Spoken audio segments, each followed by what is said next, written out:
Ben Johnson effect. All And right. so this is Ben Johnson, I guess, talking about the Ben Johnson effect. You guys make them go back in the huddle several times. What exactly are you looking for in the huddle and as they come out of it? Yeah, there's a certain way that the play needs to get communicated in the huddle. There's a certain way that the break should sound to us around us that means that we're ready for business and we're ready to get going. And if it doesn't sound that way, then we're just not going to allow the practice to go south. Fatigue is something that we're going to combat. The longer practice goes, the more fatigue guys get, and the mental toughness has to come through of still doing the little things correctly. So that's a part of it. I love Stamina. stuff like this, Nika. You know, this is like when the going gets tough, the tough get going. You gotta build up that stamina. yeah. You gotta build up those muscles memory. You know? And you bring up a good word with memory there, because that implies that some of this is also mental, and there's a mental toughness that needs to be, you know, worked up. It doesn't just happen. It doesn't just, oh, Ben Johnson's here, everyone's mentally tough now because he's here. No, they have to work on it and actually make it happen by learning, Absolutely. by coaching. Mm-hmm. So I That- love hearing him yeah. talk about it. Like, and then you hear Caleb talk about PSPs, really important, pre-snap procedure. And then you hear Ben Johnson talking about, like, I want these guys coming out of the huddle a certain way, you know, and that implies to me team culture building. Okay. So really good to hear Ben Johnson bringing that to the Bears. I feel like they've needed it probably since Lovie Smith has been here as a head coach. So that's 15 years. Wow.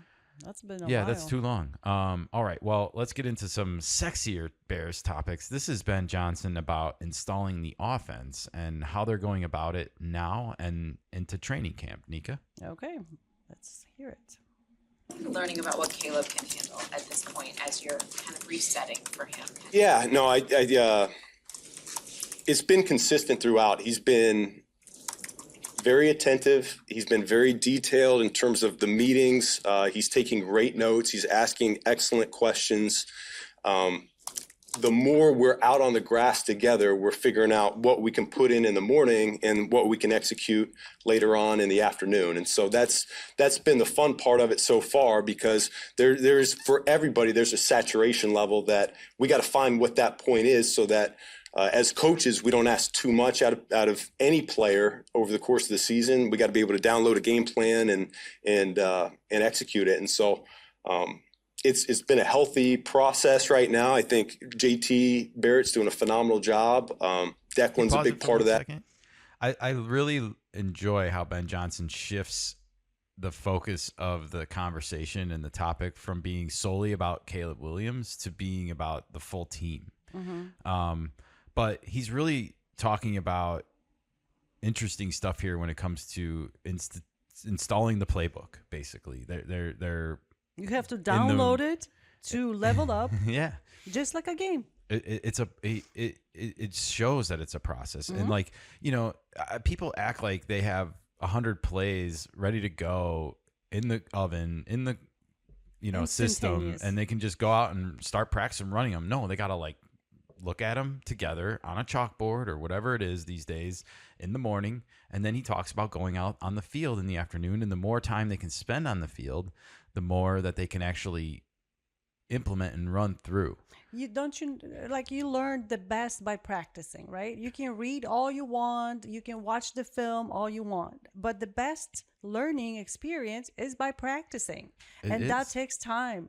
Definitely, but it also is important to do those Other things, educational activities where you're in the Prep. you know, You have to schoolroom prep. together, looking at the chalkboard, looking at the gotta whiteboard. prep. You got to prep, but the faster that everyone can prep together, the quicker you can get out onto the field and start making these plays on level paper become a reality. Yeah, and you know, the quicker Unlock. y'all get through it, the more plays we can institute. So You have to unlock your skill sets, your skill trees, and Yeah. all that stuff. well, and so let's hear Ben Johnson talk about the rest of this process, how it's going to finish out. All right.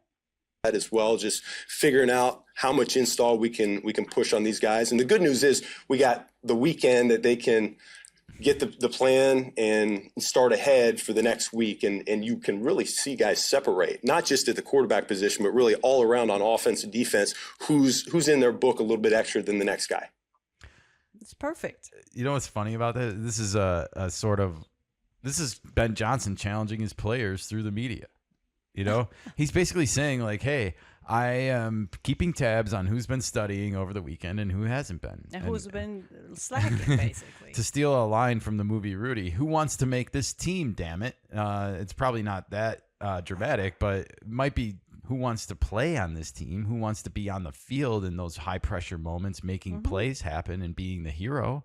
You might want to have some of those, you know, healthy competitions on your roster. So, again, I love how he's subtly, you know, challenging the players with this question. We've been saying the players at that level, they want to be challenged. Just by, you know, you reading a book, playbook, it's one thing, but then you got to go and execute. And that's where the challenge comes, because you only as strong as your weakest link on that team. Yeah, I feel like this is like installing an operating system almost, you know, like because you want it to run smoothly, but you are installing an operating system over the course of time up until training camp, basically. And at a certain point, you're going to have to stop and be like, okay, that's all we're going to be able to institute this year one of Ben Johnson, you know, and you have 6 years of him as coach. And so the more you can get instituted now, the more that will get instituted over time. And it's an important process. And I remember him talking about this when he was hired. Like, we have to hit the ground running so that we can install as many plays as possible. And so that's what they're doing. And this is that happening in real time. Nice to have a competent head coach, Nika.